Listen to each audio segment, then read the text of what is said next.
No, I don't have that picture of you. Uh, do I need to push join maybe? Maybe Yeah. are you join? Yeah, maybe that's it. I can see and hear you loud and clear. Looks like we're live again. Can you see me yet? Oh no, I can't hear you. Oh, they're really they're really trying to stop this conversation, Doc. Uh, okay. Car's working to get Doc Woods back. This is a I think it's a very important conversation.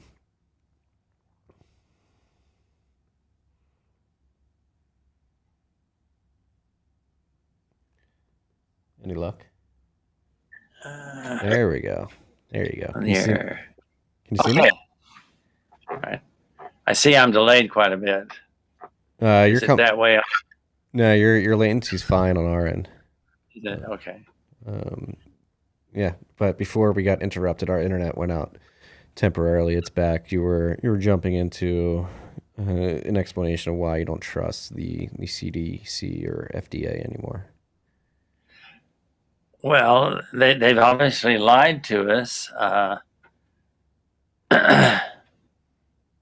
And, the problem is with the FDA, if there is a good treatment for a disease, then they don't allow this emergency vaccination, experimental vaccination, to be allowed.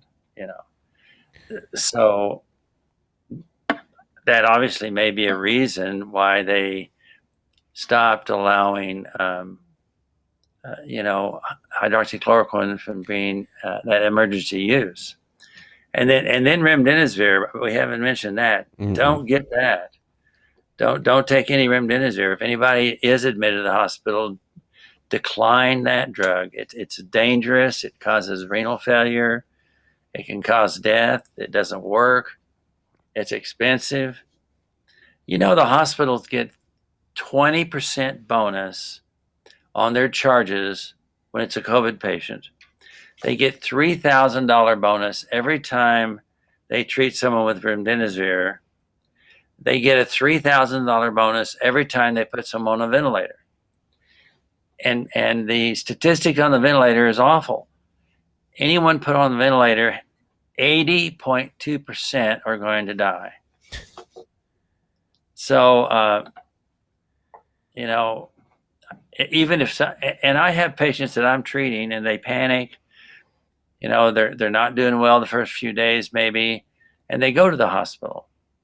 Well, I tell them all, if you do go to that hospital, that's fine. You may need fluids, you may need a little bit of oxygen therapy. And I put people on oxygen therapy if their O2 sats go below 90.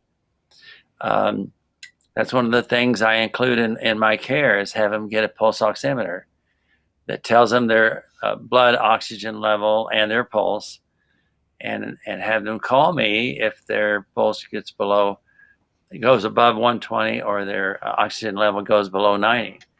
And then I think they need oxygen therapy, and I can arrange that. So, there's a lot of other nuances. After I think someone's got into the cytokine storm, that's when we do the steroids. And there's a whole host of other drugs, that are repurposed that may help COVID. Gosh, Pepsid, Luvox, um, colchicine is good for inflammation along with steroids. Uh, oh gosh, there's other ones I've heard, even Benadryl mentioned. I just haven't had to use most of those drugs. Mm-hmm. I just haven't had that many late patients that didn't respond. So I've been lucky in that respect, and I think in general the people are healthy here. Yeah. So back to like, how do you pronounce Renden? I can never pronounce it. Remdesivir. Why is that allowed as a treatment, but ivermectin and hydroxychloroquine when it's obviously more dangerous? Ventilators are allowed to use as a Oh, treatment, if you will. They've I proven to be think more dangerous. that one I think is money. I think that one is money. They're charging a lot for it. Um, the hospital gets paid extra for it, and it's about all they have. If they get these two new pills going, they'll have that. But the monoclonal antibodies I haven't mentioned, they just worked great for the Delta. Hmm. And every time I could get a patient monoclonal antibodies, I would. It's an outpatient thing. It's an infusion intravenously. Takes about an hour. They have to meet certain criteria to get it, and most of the patients did, or we would try and make them meet those requirements. So gosh, we'd get 20 doses in a rural hospital. We kind of got them divvied out to us when they had them available. So we'd get 20 doses at a time, and I'd end up prescribing 18 out of the 20. But I would still use my other medications as well. But I did see good results from the monoclonal antibodies.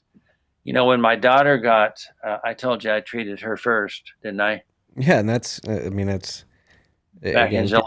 people want to paint doctors like yourself as reckless and evil, but like, you have skin. Like, you care about your daughter, obviously, more than probably anybody outside of your immediate, just as much as Absolutely. your immediate family, and you were willing to treat her with this stuff. Like, you think you're not being reckless here.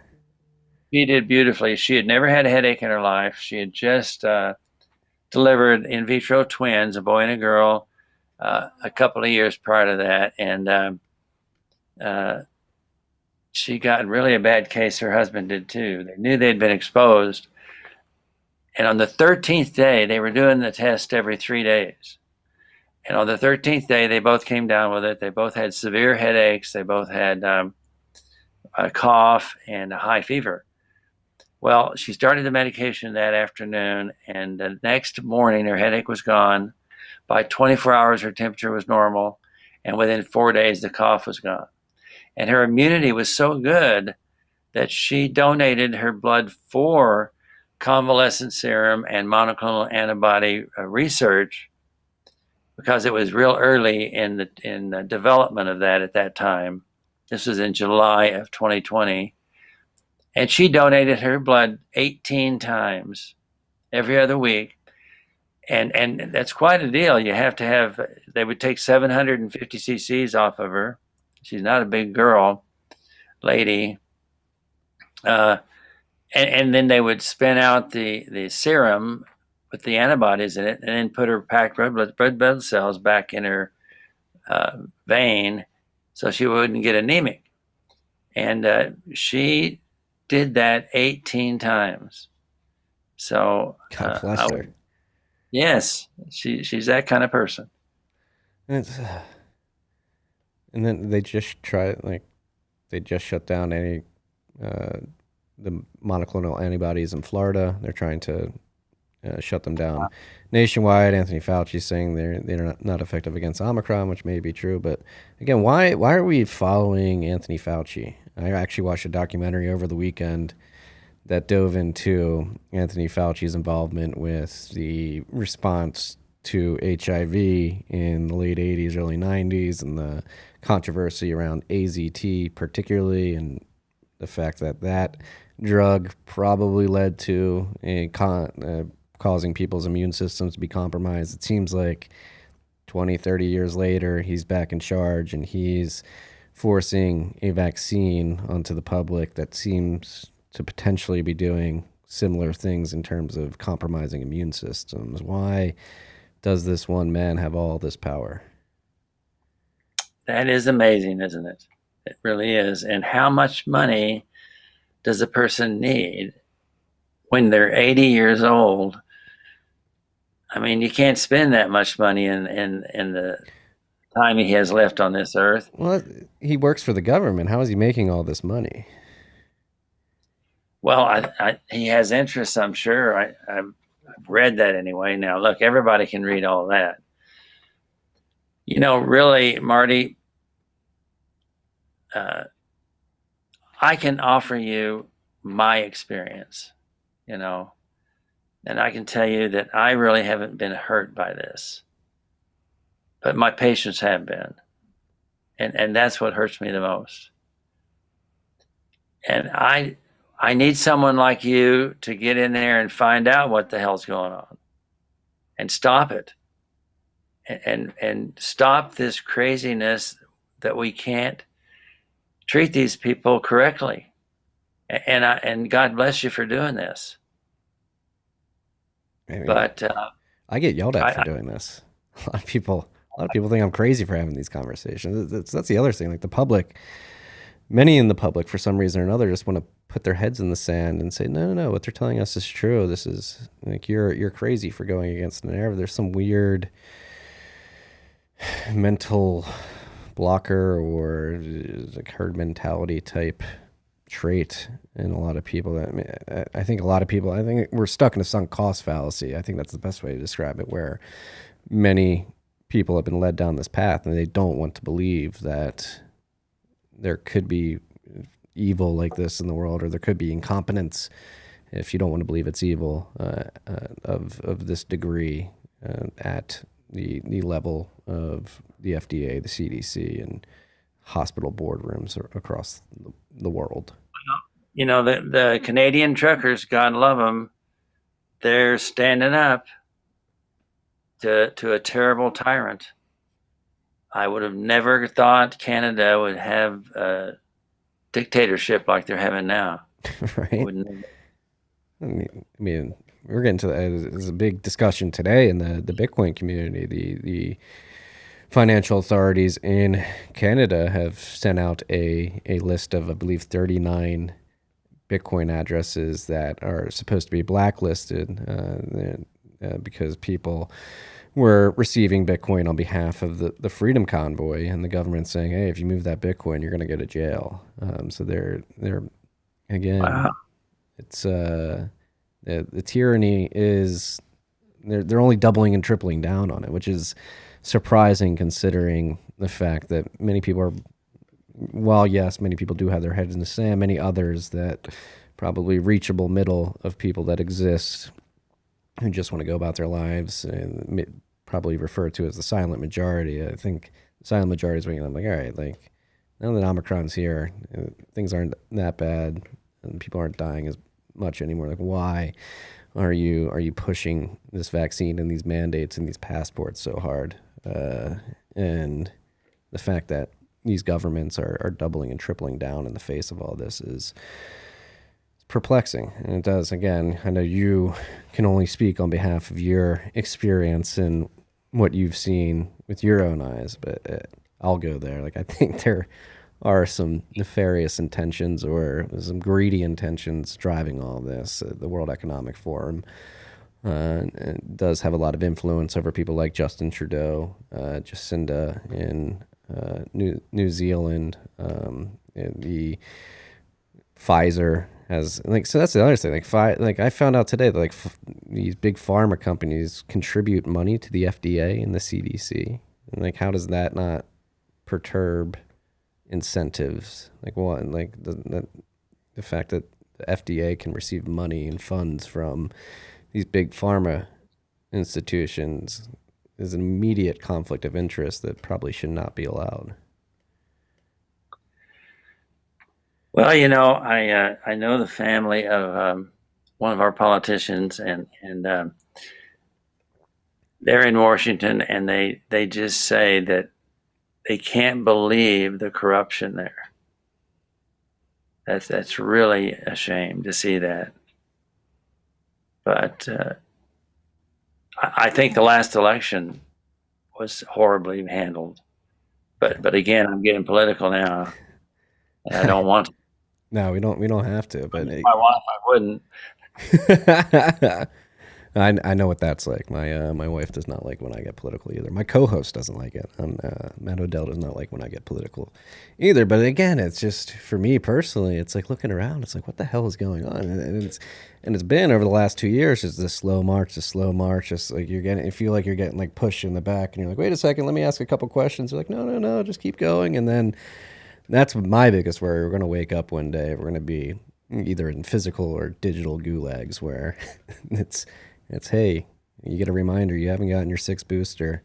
We're going to shut off your bank account and send a nurse over to your house and you'll be able to spend money once it's confirmed that you have been injected successfully. And again, now we're definitely delving into a theory that has not been brought to fruition yet, but just seeing the progression that has materialized over the last 2 years, it's like, yeah, I would not be surprised if it ends there. Yeah. Well, haven't I seen where Canada has some camps or something that they put people in? Yes, that you have to pay for. I mean, it started with hotel quarantine. Like when you came back, you had, if you, here's a story out of Australia. Australia has camps as well. And there was a story of a mother after she gave birth. They used contact tracing to say she potentially came into contact with somebody who came into contact with somebody who tested positive for COVID, and they took her baby away from her for 12 hours. They wanted to take it away for 2 weeks, but she fought hand, tooth, and nail to get her baby back shortly after birth. But that's the lengths that some of these authoritarians are going to. They're ripping newborns from their mother's arms hours after they're born based off of questionable contact tracing data. Things are messed up. Yes, it really is. And I think we need to just keep after it and do the best we can. I don't know if you have any suggestions on what we can do. I do, but I'm not allowed to say them on air. I expect any day for a knock on the door. Yeah, I do as well. Well, that's again, just your person. It's extremely disheartening to see what's happening here. Again, decades of steadfast service to your community, only to be thrown to the sidewalk like a garbage can at the end of your career. It's fucking disgusting. Sorry for my language. And they're trying to normalize. And like again, like you said, it was a young physician that ratted you out. And like what are we fine tuning for here as a society if we're kicking out the ethical and moral individuals like yourself and replacing them with obedient physicians and not even physicians, police officers, military personnel who are willing to take marching orders without any critical thinking or pushback when it seems like things are bad. I mean, this is classic banality of evil creeping into society here. It starts small, and then you could potentially wake up one day and find that there are mass atrocities that are being borne out in real time, and it was just like a slow death by 1,000 cuts. Like, and that's why I do this show. That's why I'm very happy that we're having this conversation, is because what I think is the best way to prevent that from happening is just talking about it. And again, I've got, you freaks can go check the Apple Podcast reviews. I get 1-star reviews because people get so uncomfortable that I talk about stuff like this. There's a number of 1-star reviews that tell me, please stop talking about this. Please focus on Bitcoin. Like, this isn't your realm of expertise. But again, like this, for any of you Bitcoiners out there listening, which I'm sure most of you, this is a Bitcoin podcast, but like there's like people saying stick with Bitcoin. Like Bitcoin and these human rights issues are very tightly aligned. Like this COVID stuff is a Bitcoin issue at the end of the day. Bitcoin exists to give people the autonomy over their private property and their money. And what is going on right now in the medical sphere is the pushing of people towards the inability to have autonomy over their bodies. Like, what happened to my body, my choice? It's funny how hypocritical some in the political establishment are when it comes to my body, my choice, when it comes to abortion versus the decision of whether or not you want to inject yourself with an experimental mRNA therapy. Like you said, it's technically not even a vaccine. And like that's like a big worry for me too, and why I keep talking about this despite the fact that people tell me not to, and they give me 1-star reviews, and they tell me to stay in my lane, is, again, going back to the banality of evil. There's a good chance, not a good chance, I don't want to say a good chance, but there is a chance that is within the realm of possibility. There is a probability that we will look back in 2025, 2026, maybe even 2023, 2024, and there will be very high number of adverse reactions and medium to long-term effects that get borne out because we did this mass therapy campaign. I don't want to say vaccination campaign, because it's not a campaign. Like that there is the potential for that. Like if myocarditis rates are truly rising the way some people are reporting them, like that has a immediate effect on a small subgroup of people that are affected by myocarditis, but then in the future, like it could affect more and more people. Like it would just, in some people, it just takes a bit longer for it to get to them. Is that true? You never know what happens with those spike proteins. I mean, what makes them stop being replicated? I suppose they had a plan for that. I'm sure probably, what is it, Dr. Is it Macaulay? Wasn't McCullum, the doctor that invented the mRNA? Malone. Dr. Malone. Malone, right. I'd like for him to explain to me what the plan is for that messenger RNA to stop causing your body to make the spike protein. I'm sure there's something there that's supposed to be a stop for it. And see, when you make the spike protein, then the body's supposed to recognize that as foreign, and then you get an antibody against it. But if your own body is making it, why would your body think it's foreign? You know, like the normal vaccine, they're taking an attenuated virus that's been weakened and supposedly can't cause an infection and injecting that, and then your body sees that virus as foreign, which it is, and then develops antibodies against various parts of its structure. So there's multiple sites that you're developing immunity to. And then your T cells remember that, and if it ever sees that virus or parts of that virus again that are in that memory, then it immediately makes those antibodies to fight it off before it can incubate enough and reproduce enough to cause you trouble. Or they even take parts of a dead virus and inject that into you, and then you recognize that as foreign and make antibodies against that. But the messenger RNA technique, I just don't know enough about it. I'm too far out of my chemistry, biology majors in college to know about that. You know, it's that was 50 years ago plus. Yeah. So I'm trying to learn now, but it's tough. And again, and you take that knowledge, like you don't know what's going to go.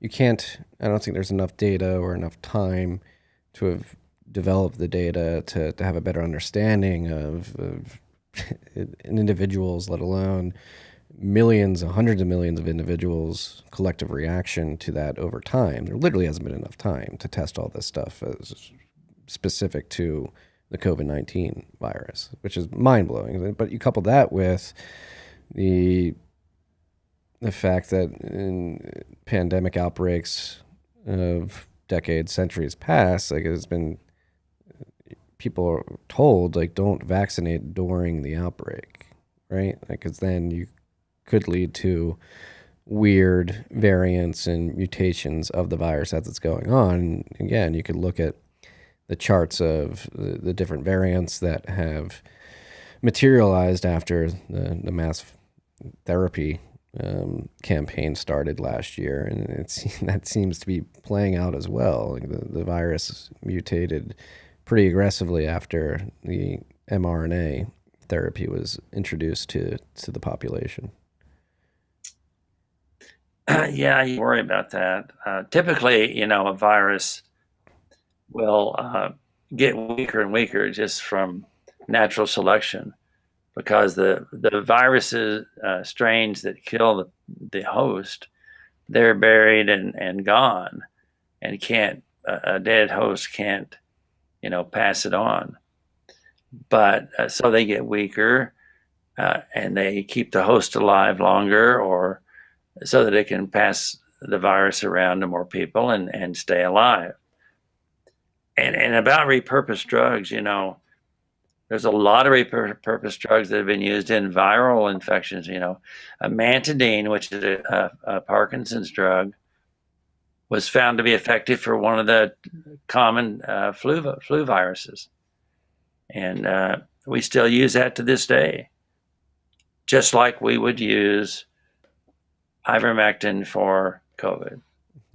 If it works, it works. Now I'm getting stressed out and a bit aggravated talking about all this because it is very frustrating. You get painted, I get painted as quacks. It's weird that we can't have these open conversations. Well, we can have them. We are having it, but we'll get yelled at for it. But like, why do you think the push to shut down discourse is so vehement? I couldn't hear that. You were breaking up a little bit. I'm sorry. It's weird to me that we can't have this type of conversation. Like why is the establishment pushing to shut down this type of discourse? Like why can't we have discourse around this? It's very odd. Well, it could be because we're winning. I haven't been called a quack yet.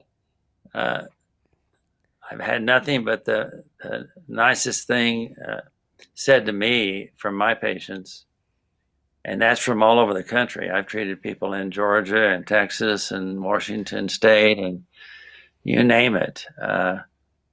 The relatives of people I've treated here have called their relatives and friends, and word of mouth, it gets around. I'm not on the list of the Frontline CCC Alliance. I'm not on any website or anything of that nature. It's all been just word of mouth, and I don't plan to do that. But at least in this little part of the world, people know that I will help them out if I can. Well, and I give out my number without any problem here locally. My wife doesn't like that, but that again, like you're an admirable stand-up individual trying to do the best to make sure your community gets through all this. And it's disgusting what's going on to people like yourself and others who try to talk about this. But again, like you said, behind the scenes, the people you actually treat, the people you actually save, the people who you help bring peace of mind to, they're thanking you. They're sending you letters. They're showing up in droves to forced retirement parties to thank you for your treatment over many decades. And I want to thank you personally for just being a good person. It's hard to find good people in positions of power these days, or positions of responsibility. Well, thank you very much for that. I just want my patients to know, and I just wanted to say this one more thing. I would have never left you like that hanging. I would have never just quit with 3 weeks of patients booked and appointments out 3 months ahead of time. I would have tapered off. I would have tried to get you set up with another doctor. I would have made sure you had your prescriptions filled appropriately. And I've tried to continue to do that. But it's hard to get in touch with everybody. Well, and I just want you to know that. Well, I think you need to, if you're willing to, add more context to that message you're trying to send out to, because you, again, were fired, and then that wasn't properly communicated to your patients. Is that true? Yeah, and I think it's good that we're having this forum here that I can maybe reach out to those people and just tell them that I'll help them transition any way I can to another provider. And there are some good ones around here that know what needs to be done, and at least will get in touch with me to maybe do the so-called dirty work, and call in the prescriptions because they really can't. They're just at a loss of what to do because they're going to lose their job if they do it. So I'm here to do that as long as I can. So I'm still treating COVID patients. That's what I mean by that. We need more Doc Woods in the world. Well, thank you. I We really, appreciate that. we really do. I mean, again, thank you. I really appreciate your time today.